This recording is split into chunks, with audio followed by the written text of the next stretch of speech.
to this day, like even at the tournament, somebody was like, "Oh, I missed the podcast." I'm like, Yeah. I like to call him a lazy sack of shit sometimes.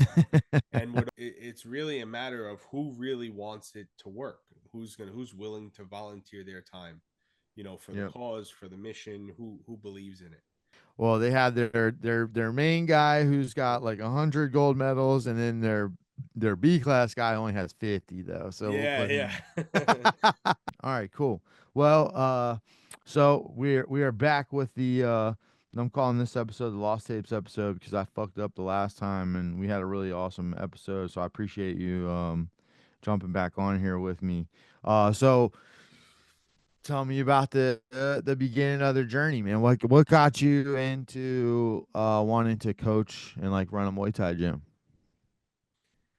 um, believe it or not, if you talk to some of my friends, the guys that I used to train with, I always said I never wanted to own a gym.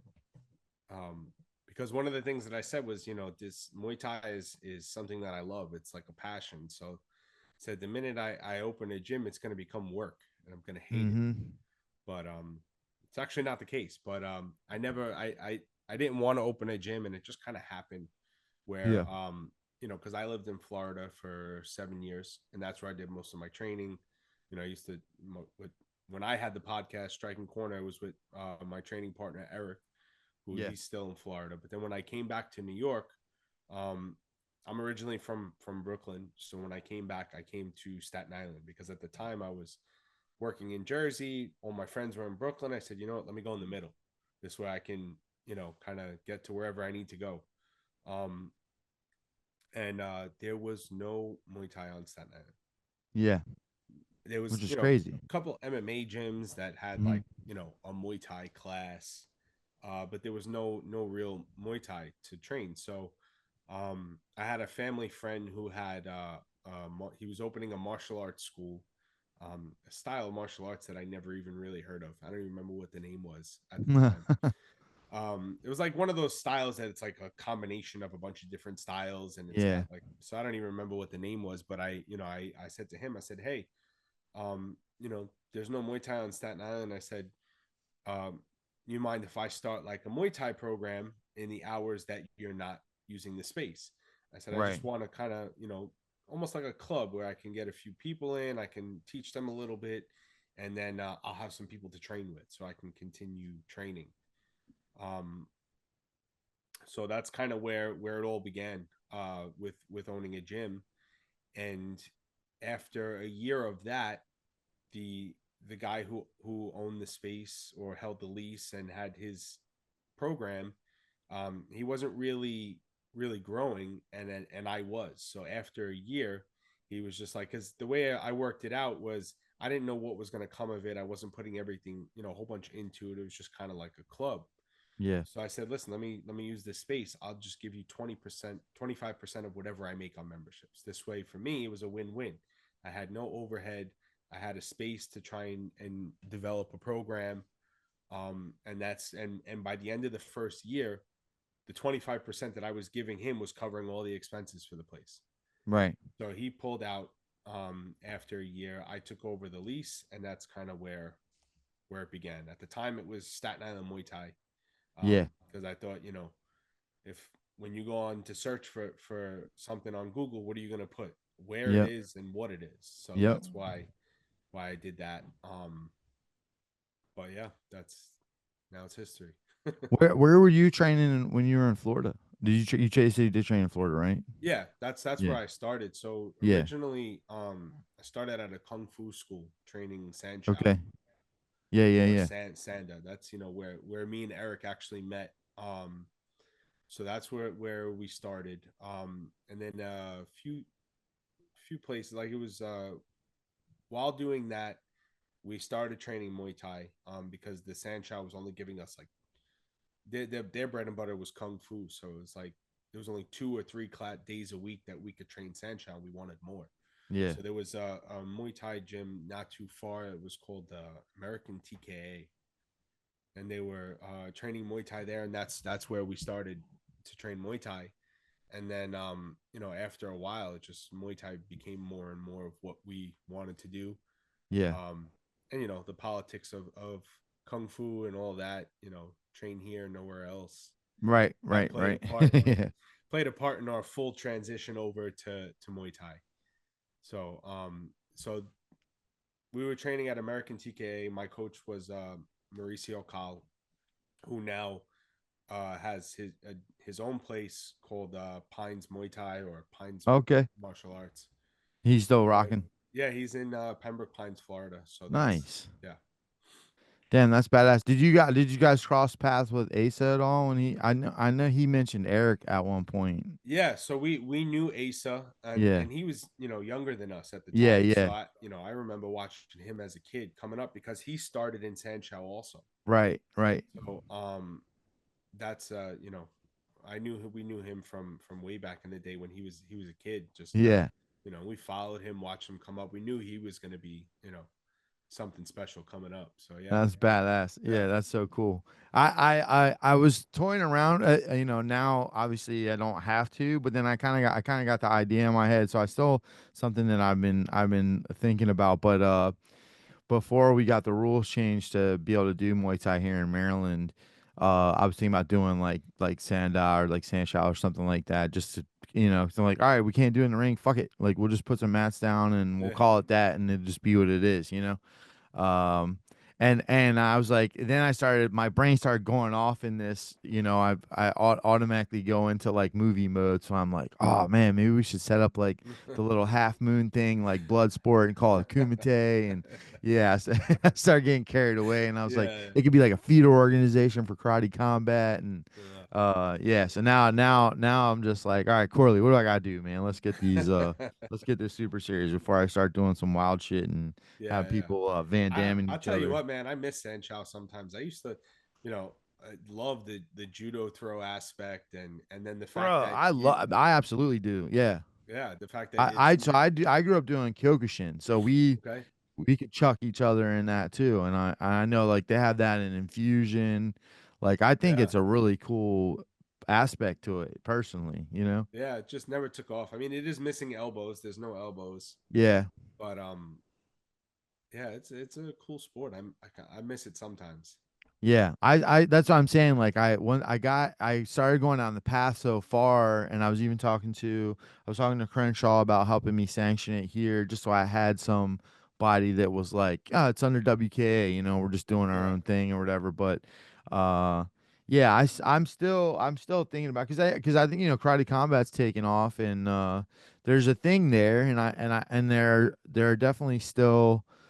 I know there's still a lot of lingering like traditional martial arts that are out there that kind of would, even though they're could need a probably path. just fold right into Muay Thai. It's like this thing just seems more their brand or whatever. So I don't Yeah, know. It's something. It's something. We'll see. We'll have to another see one day. project. Yeah. Right. Yeah. Like I need more shit to do. Right. Gosh, one of these days I'll calm down and just try to focus in. As I'm trying to make sure I stay on this, I'm like, all right, Yeah, get your fucking podcast up every week, run your gym, get your fighters going, and just everything else, just let it die. Although I do, like I said, with the fights, I think that's important. I was doing the exhibitions here pretty regularly for years. I was like one of the first people in Maryland, and then the last couple years, like everybody started doing it, and I'm just like, it started making me nervous because I was like, I knew the rules were coming up on potentially getting changed. So I was like, I don't want to be out here doing this shit and possibly screw things up now that we're get everything legalized, and you yeah, got all these knuckleheads out here just fucking just copying me to make money. And I'm like, you're gonna get somebody fucking hurt. yeah, So I was like, let me stop and try to lead by example, if anything, to just be like, all right, we got the rules changed, like let's just do it legit now. yeah, yeah, And that's why I'm hoping to, like I said, I feel like doing it that route a little bit more, like like an inner club feels a little bit more like a smoker, but it counts. So you're gonna yeah, actually, but I feel like if you can do them, 8, 9, 10 times a year, maybe it's a little less stressful to like lose one or two here and there too. You know what yeah. I mean? And you're racking up the experience points. Get your ass in that ring. Yep. Uh, tell me about striking corner, because you mentioned it a little bit, obviously. there's a void now without you guys. So I'm gonna try to do You my best you to feeling it? step in there. But you guys, I mean, it was a legendary podcast. You talked to all the who's who, and it was awesome, man. I was I so still even honored to be on it. to this day, like even at the tournament, somebody was like, "Oh, I missed the podcast." I'm like, Yeah, "Yeah, I mean, it was cool. It was something that I 'cause when we started training, we our intention was always to grow whatever sport we were in at the time. yeah, Because like originally it started out as Florida Sandchow because we were just trying to grow a local Sandchow team, and then it grew into Florida Sandchow and Muay Thai. yeah, So because we started transitioning to Muay Thai, and then it from there it just turned into Muay Thai is life was the yeah. brand for a while. I remember that. Yeah, Yeah, and then at the time we were talking about it. We were saying, if we're gonna do this podcast, we kind of can't limit ourselves because at that time that's when Glory was kind of coming up. yeah, So we said, you know what? Rather than just limit ourselves to Muay Thai, let's be a little bit more neutral, and that's why we called it Striking Corner because it you can incorporate all, you know, whether it was kickboxing, Muay Thai. With that, you could even incorporate boxing, which I know nothing about really, yeah, but that was the idea, not to limit. So yeah, yeah, I mean, we did that for a while. It was hard to stay on track with, just because of daily lives, work schedules. But it was fun. We had some fun conversations. I always like to talk shit to Eric, so yeah, that was fun. But yeah, I mean, one of the downfalls was really COVID. That's when it yeah, kind of came to an end because it got to a point where we were still trying to do episodes during COVID, but then yeah. with nothing in the outside world happening, there was nothing to talk about. Mm, So like, you know what? We'll take a break, yeah, and that break just became indefinite, I guess. yeah. So, with again daily lives moving on, me taking on more with USA Muay Thai, Eric moving up the ladder in his work, it just became almost impossible to kind of get back together with it. Yeah. Yeah, yeah, I can't imagine like because it's hard obviously logistically just me, trying to and then I can't imagine how much tougher it would be like with somebody else cuz you got to all Yeah, right, can you do this time and you can yeah. do this time and I can do this time and then like but he can't do that time so yeah, Yeah, that's I and I then can imagine exactly. that's So you tough. have two people that have to coordinate to begin with because Yeah. there's two hosts, right? And then you have to get whoever the guest was, the third Right. person, three people coordinating. It became tough. And Yeah. Eric was, I like to call him a lazy sack of shit sometimes, and would always, fall off, and I'd have to try to get him back going again because we would take breaks, months Yeah. at a time. And I mean, obviously it was my fault sometimes too, but I always like to put the blame on him just Yeah. because.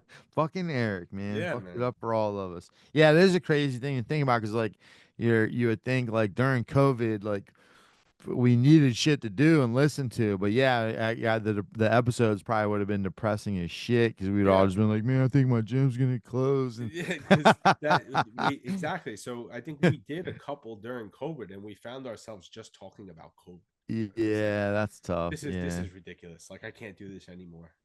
Yeah. So No, COVID's where I really found my love for YouTube. I think we talked a little bit about this last time, but I like social media was like fucking me up because it was just like so depressing and everything so bleak and you're just like yep. I needed but I also needed something to like look at. You still have Yeah, the like something to I have do. my phone in my hand and I'm like and then somehow I got on YouTube and I just started watching like old vlogs and old vlog channels and then just like went down the rabbit hole of all these big YouTube channels and stuff like that, and it kind of started like it gave me somewhere to like escape to, that Yeah, was like wasn't during COVID times, or even when I caught up to some of the channels that were also, going through COVID stuff too, like they were doing cool shit, so I was like, all right, cool, I can yeah. escape, so that was where I really found my love for YouTube, and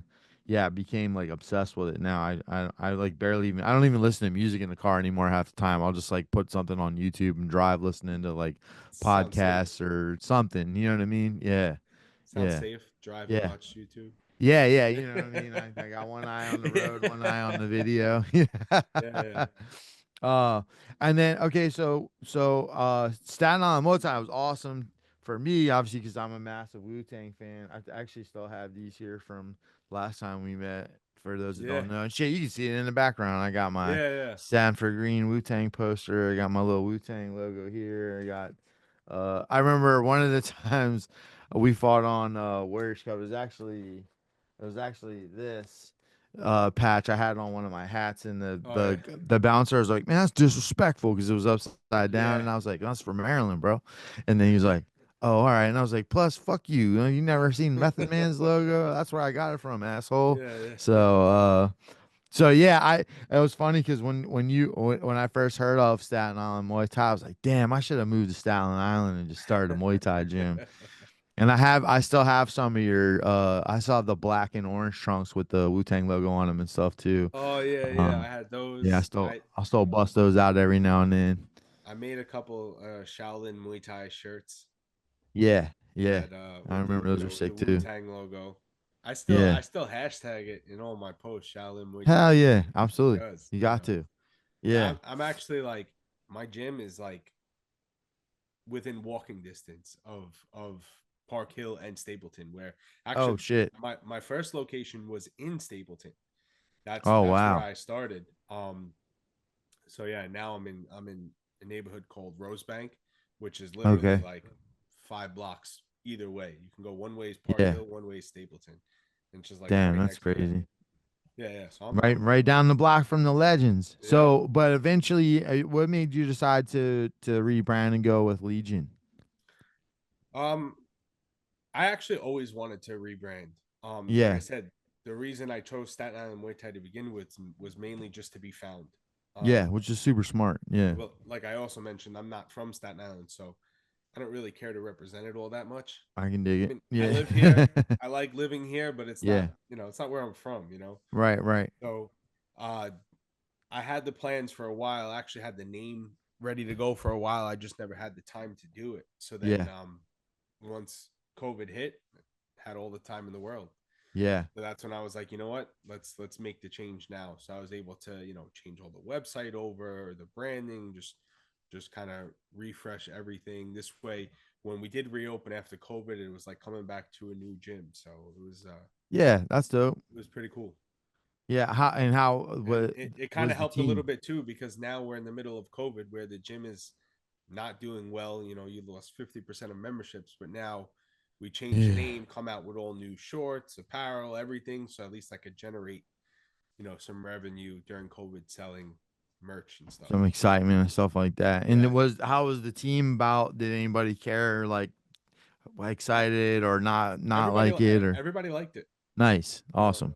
Yeah. obviously, Legion comes from me kind of being obsessed with like ancient Rome. Yeah. It's just something I've always been big on, like legions and gladiators and all that Yeah. stuff. So Yeah. that's where that comes from. Even if you look at like the main box logo that I use, Mm. it has like almost look like brackets around it. That actually is the same way that the ancient Roman legion flags looked.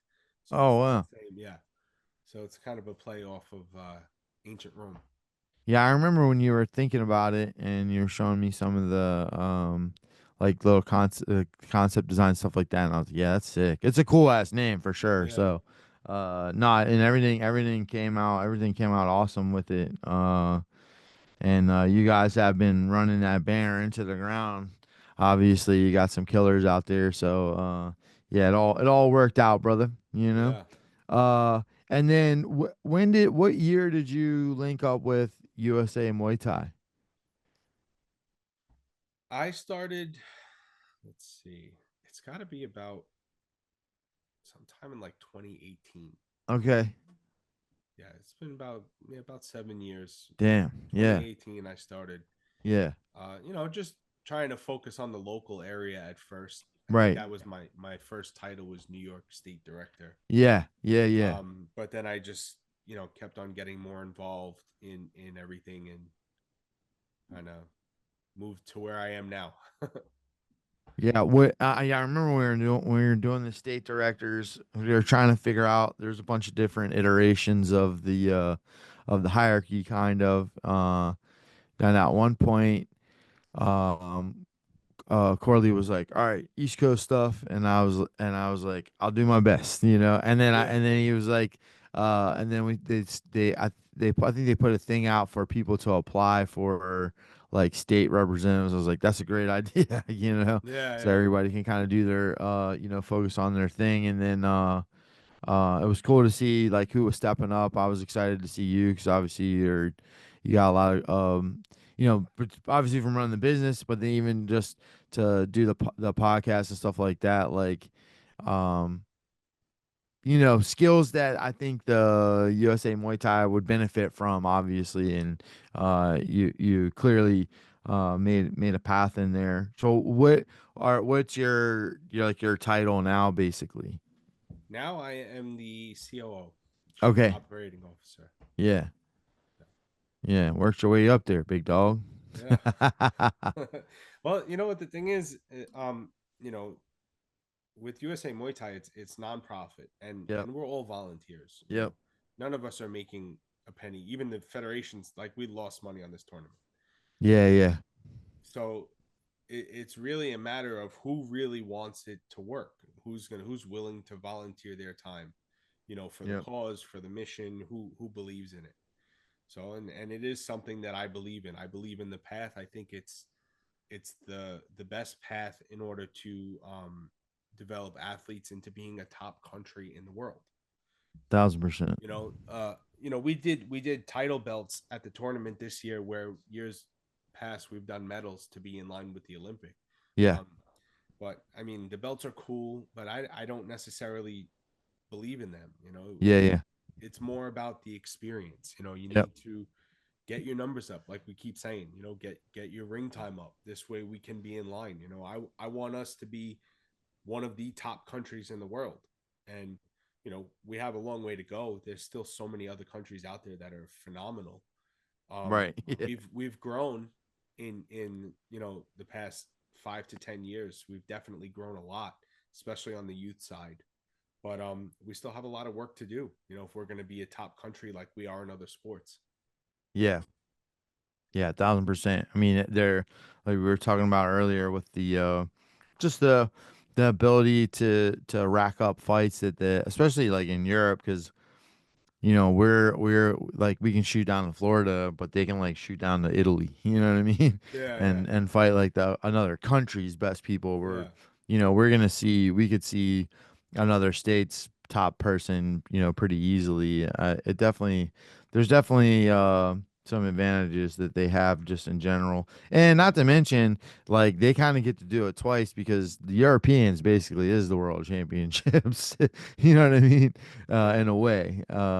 So they all get to kind of fight each other, like in at the Europeans, and then do it again at the World Championship, stuff like that too. So, but yeah, it's really awesome to see like how far the teams have come, even just since like 2017 when we that year we had two people make it to the gold medal round, and then like as the years progressed beyond that, it was just like tearing it up at World Games, and yeah, like the Aaron Ortizes and Tierra Brants and the youth teams just completely destroying it and winning all yeah, kinds yeah, of gold medals and stuff like that. Man, it's been really awesome to see the progress made, and I even just the shift mentally, because I know when we first got there, it was kind of like you can't win at A class. It's just we're just going to get the reps almost, yeah, and it's like fuck that, you know what I mean? Like yeah.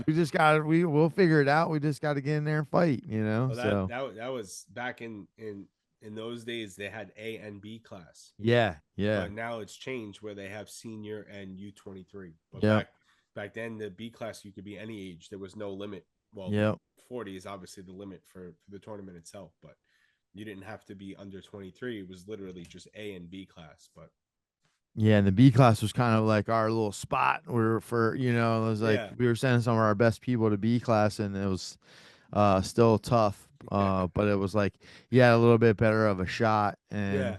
And Exactly. even though like I like countries like Russia or like the because if you won B class you were supposed to be out of there, and it was just like they were still just like, well, they had their main guy who's got like 100 gold medals, and then their B class guy only has 50 though, so we'll Yeah, put yeah. him. That's what I'm You look saying. up his picture and There's like, hold on, this motherfucker right here, he looks like Mr. T with all his damn yeah, medals he's got on. How's there, he in B class, you know? there is no easy fights at Worlds. No, hell no. Yeah. Yeah, yeah. I know. Man. I'm so excited to finally get to go back again. It hooked me. You had me on right when we got back from Belarus, and Yeah. I was just it changed, everything. Like so much of my just just everything, Yeah. and we had came really close, so I was like, all right, we're on the right track. We just gotta fucking, fix this, make these small adjustments, and get back there. And then that following year we had like everyone got washed. It was like the craziest thing. And it was like everyone from the U it was like in Mexico, and everyone from the US got like the hardest draw like right out the Oh, gate, was that Pan Am's or that was Worlds? that was Worlds, yeah, in Mexico. Pan Am's we crushed it. That Yeah, same yeah. 2017 year, I was calling the Argentina girls that the year? Golden Girls. They all and even though Aaron should have won her fight, everyone looked at it later a little too late, and we're like, oh yeah, she definitely should have won. And I'm like, all right, let's fucking argue this shit, man. It's a gold medal, but it was too late, you know. Yeah. But yeah, everyone like Selena won gold, Janet won gold, Jess from Seatown won gold. Um, Yeah. yeah, it was a whole bunch. It was crazy. Like everyone was racking it up down there at Pan Am's was Yeah. fire. Yeah, yeah. And then we went back the next year to Cancun. Man, it was a rough one. It was a Yeah. rough one. And yeah, but it was, it was like, cause I was like, all right, 2017, I was like, man, we're right there. Like we just, you make these adjustments, we work a little bit harder and this and that. And I was like, this year we're gonna get that gold medal. And then went out the first round. I was like, holy shit, you Yeah. know? But that's the game for sure. You gotta just be ready to go and Yep. jump right in that fire for sure. Talk to me about corner gyms. I know we talked about that a little bit last time. That's a business you started with the combat corner guys, right? Yeah. So CRNR Gyms is it's kind of like a a branch of or division if you want to say, but it is a separate entity. So Yeah. me and Dan Savage, the owner of Combat Corner, we're partners in CRNR Gyms. And what that is, it's basically what it is, gyms. We're designing, planning layouts, outfitting with, we have mats, rings, cages, cage panels, turf, everything that you need, bag racks to outfit your gym. So me having a background in construction and kitchen design, that's where I come into play with this, and what I'm doing now is designing gyms. So if you give me the floor plan to your gym, I can give you a whole 3D rendering of what it will look like as your dream gym with everything, the way you want it. Yeah. The experience that the both of us have, me, owning a gym, him being in the industry, just as long, and obviously being an athlete beforehand, training in gyms, with that experience, we use that in order to plan the layouts to help gym owners maximize their revenues, just Right. to make sure that we use every inch of the space and give you what you need to help your gym perform. Yeah, no, that's sick. I love seeing all the renderings. It's awesome to like dream and be like, oh man, like this. You didn't even think about this, like cage wall and the bags over here, and Yeah, yeah, it's sick. I it's know. fun. How's it going? You getting guys starting to pump up a little bit more? Or? Yeah, I mean, I haven't, obviously with the tournament taking a lot of my time, the gym athletes taking a lot of my time. Really um we haven't really pushed it that much yet. Yeah, yeah. It's probably hard right now with everything you But got going on. there's a lot of benefit to it. Especially if you want to remodel, if you want to open up a second location, or even if Yeah, you're an athlete looking up to open up your first location. yeah, It's cool to see, like, even sometimes when I'm doing it, like, I have fun with it. I'm like, damn, I wish I could do this in my gym. Or, yeah, like, just certain things, like, it's fun to see. And then when you actually take it from that 3D and then it comes into life, that's even more fun. You no, get to that's see the dope. the finished project, like, in real time. Yeah, man. I have like I hope one day somehow I'm actually it's a super long shot, but they have I don't know if you're familiar with Mr. Beast, but he's a big YouTuber named Mr. Beast, and Hmm. he's got like 300 million subscribers. He's like the biggest guy on YouTube right now or whatever. But he just did this crazy like game show on Amazon recently, and they ended up giving away like $10 million for the final prize. Anyway, they're doing season two, and I'm applying for that shit because I was like, I was like, all we need is just one of us fanatics to get their hands on some money like that, and we're just gonna blow it all on the sport. So that was always one of my dreams, was to have like a show like Bar Rescue, where you go and find a gym that's having some Yeah, trouble, and I like, all right, I got you, I'm gonna remodel this place. I'll yeah. come to CRNR, and we're gonna get you all squared away, and I'll pay for everything. And so yeah, wish me luck. Hopefully I get on Beast Games and win All this right, let's 15 do it. million, and then we'll link up and get this show. We'll get this gym rescue show popping. There you go. How is it balancing all this stuff? I know you wear a lot of hats between like the USA Muay Thai and the new business, and then obviously Legion. Like, how do you manage your time? It's horrible. Yeah. it, Yeah.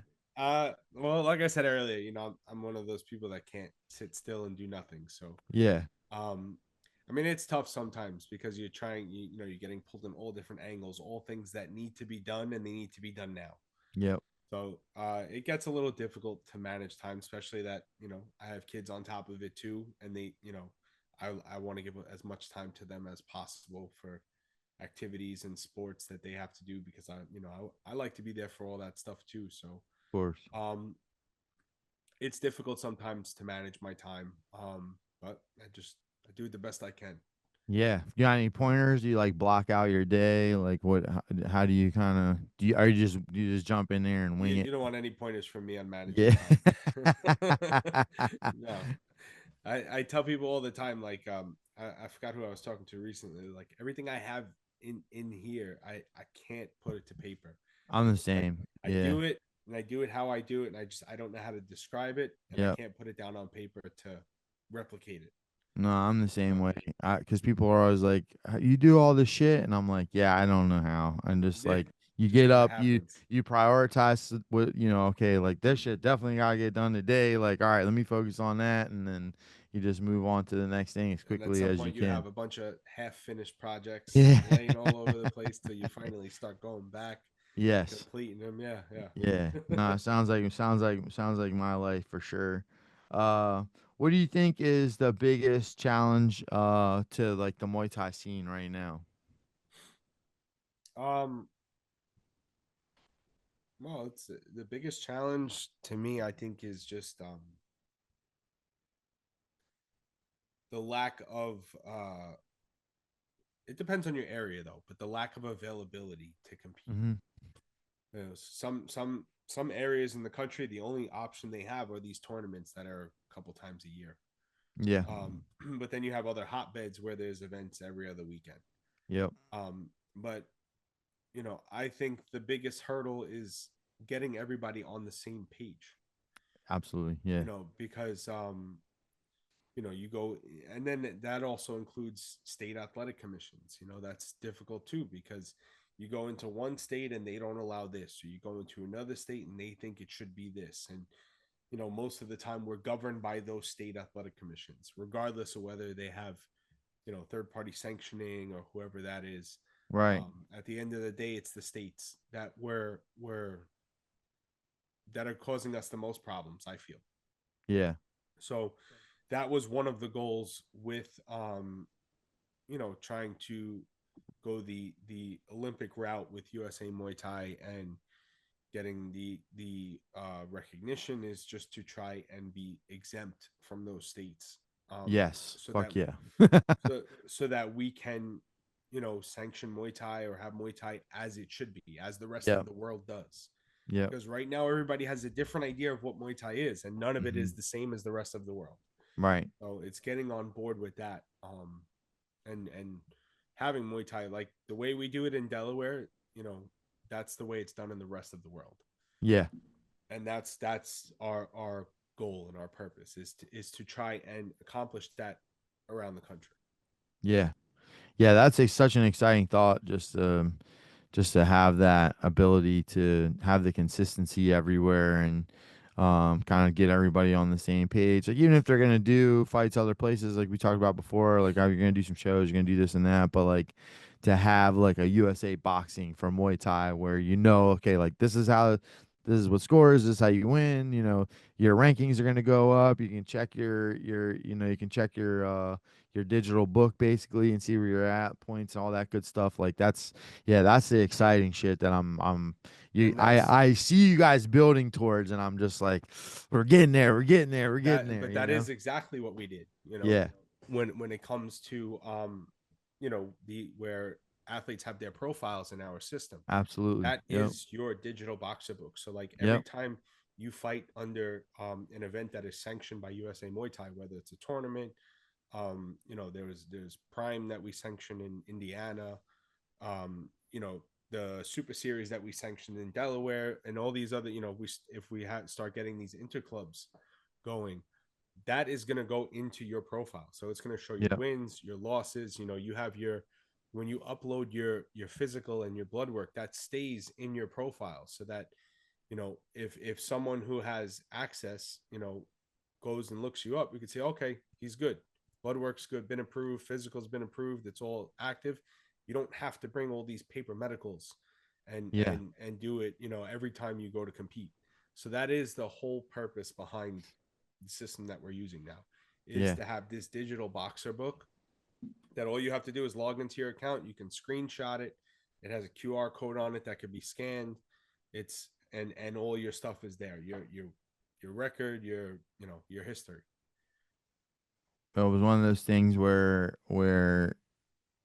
it was kind of like a dream that we would get even to this point, and now that we're here, it's like exciting to see like the next steps and Yeah, yeah, everything that's coming down the path. You can feel it, you know what I mean? It's cool to see uh that now that last step, like you said, just to get everyone kind of consistently. It's just not like uh you're in Pennsylvania and you can wear no shin guards, but you gotta wear headgear and like just all the little yeah. weird shit that's going on, and And you're like, and the other thing that comes into play too is having a centralized database. So like when you um when you compete, like damn well right now you can go fight in California, get knocked out, and get put on a 30-day suspension by California. But then you come back to New York and they don't know anything about that yeah, suspension. You could fight the next week. Nobody knows yeah, anything. So yeah, there's a safety issue too. So that's the whole, the other part of it. Our system can track that. When somebody gets TKO'd or suspended or whatever it is, that goes into your profile too. So it yeah, shows that this athlete is not eligible to compete. He's on suspension. So yeah. That's clutch. that's another aspect of it too. Because now when you're fighting from state to state, sanctioning body to sanctioning body, a lot of that information gets lost because who doesn't communicate with who doesn't send information to who, and it's basically what happens. Yeah, everything getting lost in the sauce.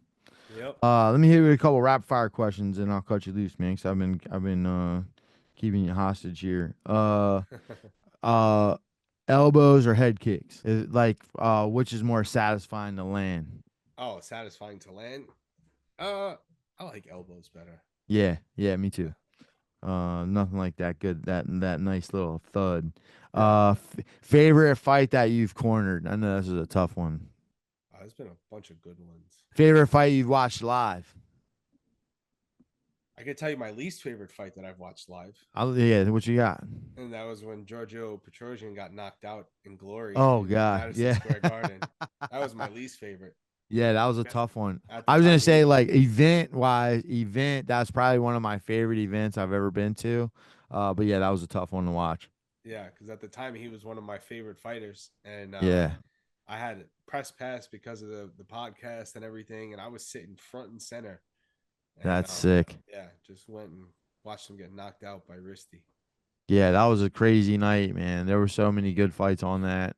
Yeah, It was like the whole glory movement, everything was so exciting, and I'm excited they're coming back now to the U.S. I think hopefully, oh yeah, uh, yeah. So May 1st, Miami, okay, their first show back in the U.S. and they're planning to come back hard again like they were before. So all that right, my guy Gary, yeah, we yeah, did a multi-fight deal with them. We were trying to do the stuff with one, and it was just the other guy that was in the finals was just being a little hoe and dragging his feet, and I have no idea like when we yeah, were yeah, ever going to be able to finish it. And then Glory reached out to us, and they're like they actually want to promote him, and they were saying all the stuff that we've been like waiting to hear, because I feel like I got this really great fighter who's unlike a lot of the people that have gone on to some of the bigger shows, like didn't get here fighting tomato cans and isn't picking and choosing his way through and is yeah, willing to fight whoever. Like I feel like this is a guy that should be on one of these shows and can actually represent us as a country. yeah, So we're pumped about this, and nice, before COVID, it's funny how like our recency bias is, before COVID, like Glory was the show that everybody wanted to fight for anyway. yeah, And I think everything just, I think they had some bad direction from some other people that were involved previously from the U.S. that was kind of pointing them in the wrong direction. They kind of steered things down the wrong path a little bit, and then obviously with COVID, they're just like, it don't make sense. Like we're just gonna yeah, focus on being in Holland for a while, and yeah. So now that they're back, man, it's super exciting. I'm pumped, and it's good for everybody here too. yeah, Some of the names like that we like some of the people that we're hearing that are on the card, and even some of the people that we got originally offered. I don't want to put him out there because he had to pull out for injury or whatever. But we got originally offered another guy who has been on the scene for a while and definitely should be on one of these shows and stuff like that too. So it's cool to see they're going to snatch up some of these guys, and get that going back again because it was. I still wish that UFC would start a Muay Thai portion just to compete with one. I hope they do too, man. I know they were talking to Waco at one point about doing something. I don't know Yeah, all the details obviously, but they were talking to them. I don't know if just because they have the structure similar to IFMA, like maybe they wanted to just do kickboxing, but I definitely think it would be smart to do something just like one where you yeah. have both. I mean, it Would seems be like a nice. no-brainer, you know what I mean? Yep.